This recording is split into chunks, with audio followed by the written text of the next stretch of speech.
So this is sourdough bread for all my friends who have been asking for the recipe.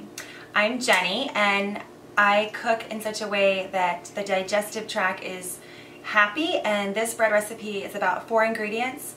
It's adapted from a Swiss recipe that I found that just has salt water and flour with one other agent, which I've traded out, and I've kind of made it that works for my family. So every time I make it and I share it, people ask for the recipe, and this is for those people. So I'm just going to grind my 3 grains that I use and put them in a bowl. I'm not going to measure per se, but I'll let you know basically how I do it and how you can tell that you're using the right ingredients and the right amount of ingredients. So the ingredients I use are brown rice flour, teff, you can get it on Amazon, and oats for this recipe. I use different ingredients every day, but for this particular video, it'll make it easy for you guys. This is a great blend. And I'm going to go ahead and start. So first I take flaxseed, I grind it in my Vitamix. It's pre-ground, I throw it in the freezer, and then I don't have to do it every day because I do make this recipe almost every day for my 3 precious children. So about 3 tablespoons. I usually probably use more and I dump it. I never measure. And then I add water so that can thicken a bit, and that's going to bind the bread. There is absolutely no fillers or starches or binders or preservatives in this bread to hold it together. There is the flaxseed. The original recipe used something that was a little bit more abrasive, so I prefer this. So I just let that sit for a moment. Usually I don't have my grains ground ahead of time, so I'm going to go ahead and grind them. Teff is the strongest flour. It's an Ethiopian flour used for their injera bread, and it sourdoughs beautifully. It's also got a very rich flavor, and it's very nutritious. Teeny little seeds. You can see they're super small. They grind fine in the Vitamix if you have a grain grinder. Same thing. It's super puffy, so you want to cover it when you're grinding. It makes a lot of powder.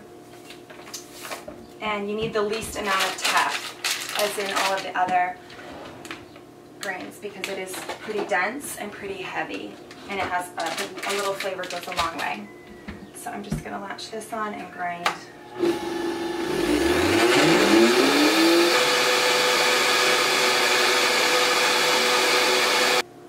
So you can tell, you can feel it and make sure that it is not too granulate. Make sure it's turned into a powder, and that's not going to come out with like little seeds in your bread, and it's truly ground. If you're grinding it yourself, you can also buy the flour if you don't mind the lack of freshness. So that is good to go. And again, I don't measure, I just dump. But if you wanted to measure, originally the recipe was 400 grams of flour. My little scale here that kind of stopped working, and I stopped using it, and then just measured. It was 400 grams of millet in the original recipe. So a cup of teff, a cup of brown rice, and maybe 2 cups of oat is a really nice density for the bread. And get ready for the next flour, which is brown rice. It's totally fine to grind extra, put it in the freezer, and save it. Freshness is definitely optimal, but the freezer keeps it fresh for a while.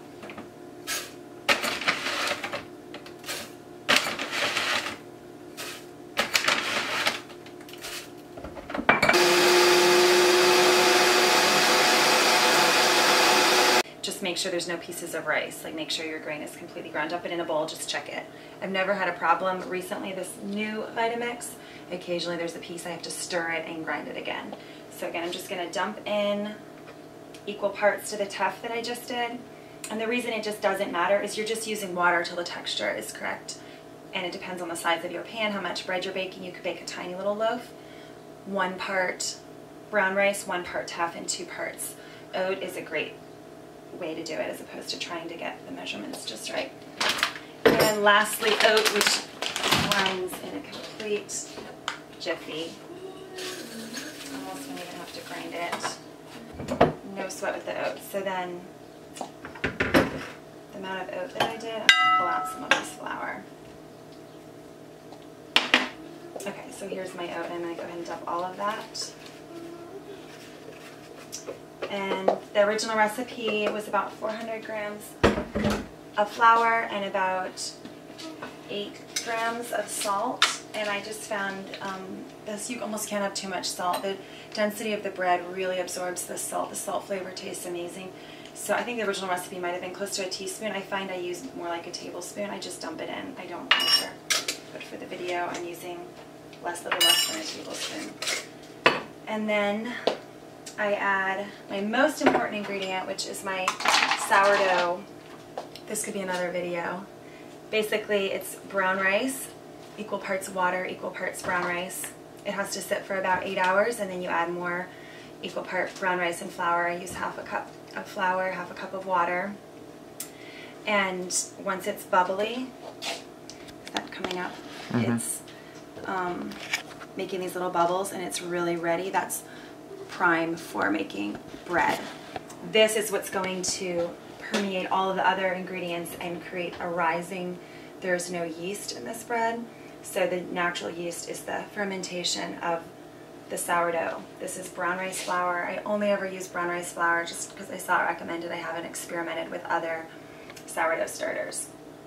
So in the original recipe, they dumped a few spoons. I dump a lot. I think it makes a nice flavor, and I always have extra because when you're making this and feeding it every day, it creates a lot quickly. So I'll just, half a cup, whatever I want to pour off. This is great for pancakes. Immediately, if I'm not using it to make anything that day, I'll put the lid on it and put it in the fridge and store it until the next time I want it. And then I take it out of the fridge, get it ready for about 8 hours. So if I'm going to make bread, I'll feed it. I'll put half a cup of water, half a cup of rice flour, let it sit for about 8 hours or overnight, and then I'll make my bread. So this is ancient traditional cooking. Is time intensive, but it's super rewarding. And I will dump all of my flax and all of that starter in here, goopy mess, and pour in water. So I stir this with my fingers usually until I get the consistency that I want. And it just needs to feel really spongy and wet. It's not like it could pour into the dough pan. So I'm looking at the dough and I'm realizing this is heavy on teff.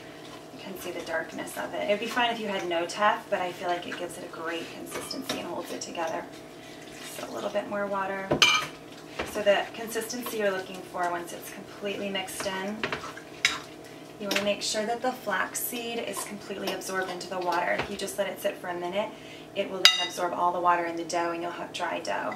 So let it sit the full 5 minutes on the counter to absorb the water mixture. So this is probably about good. Make sure it's completely no clumps of flour and a little bit more water. And now the second fermentation process is going to start. So in sourdough bread that you get in the store, they add a little sourdough starter and then they just quickly put it in the oven. So all of the flour is not fermented and digestible. The phytic acids are not broken down. So when you make it this traditional way, every single molecule of food is broken down because it's now going to sit here for another 5 to 8 hours. If I make it overnight, it's overnight. If I make it in the morning and then I cook it for dinner, sometimes it's like 6 hours. Either way, it's totally fine. It just needs to have a good 5 hours at least. So there's no oil in the bread, so you want to fully grease your pan. I like to use homemade ghee, which is in here, or coconut oil, and I'll just grease my pan really generously. So the way I saw this first made, again in Europe, cooked at a high temperature to create a crunchy crust. They use a tin. I don't have a lid for this, so I'll put aluminum foil over it. I'll also make a little miniature one for my kids eating, and typically I'll use a loaf pan, a glass loaf pan, and just put aluminum foil or cookie sheet over it to keep that moisture in, to give the crunchy crust and the soft inside. So lavishly grease your, a little water in here. Lavishly grease your pan with butter, oil, ghee, or coconut oil and pour it in. So it's going to set. I'll put it in my oven or You can see the consistency really well here. It's pouring, it's bubbly, it's not super thick, and it's not runny. If you fill the pan too full and you have a long time for it to sit, the other day I forgot to bake in the afternoon, it was evening, it had risen over and gotten on the lid or the paper towel or whatever I had over it. So this might be a little heavy. If I was going to bake it in the afternoon, it would probably be okay, but it will continue to rise because it's natural fermentation. So the next step is to let this sit. I find this bread is not good unless it's fresh. It's the best fresh. And if it's not going to be fresh, you want to warm it and put butter. It returns it to that original freshness. The final step will be to preheat the oven to 400 and put a lid of some sort or aluminum foil. And again, my casual way of cooking, I never time it or measure. I keep an idea of about 40 minutes and I check it. These smaller pans, maybe 30 at the 400 temperature. If I feel like I really want to get it to harden faster, I might take the lid off at the last 10-15 minutes. Over baking it is not a serious crime. It still turns out it does seem to taste best when it's just cooked enough, but not undercooked. Undercooked is a problem. So really experiment with your cooking times in your oven. If it's golden, I would say you pull it out, and if it's tough, you just leave it, let it sit for 5-10 minutes on your stove. You can dump it out, let it cool, give it another 10 minutes, and it should slice really well on a cutting board. And I'll show you a prepared loaf. So these are done. So here's the bread that I made last night. I left it on the counter. Its optimal moisture is right after the day that it's made. I'll slice some. So I flipped it upside down. It was from this pan that's soaking. And it's soft and squishy in the middle. The crust is a little bit hard. And again, it would be fine to just eat it. It slices well. To just eat it like this, but to me it's best warmed. This, because of the oat and the teff, it holds together really well, and it would be okay for sandwich bread. It's not going to have the endurance that bread with all the preservatives and fillers has, because that's stuffed full with things to hold the texture. But this is still pretty good because of the choice of flours. This one works great. So there's your bread. Enjoy.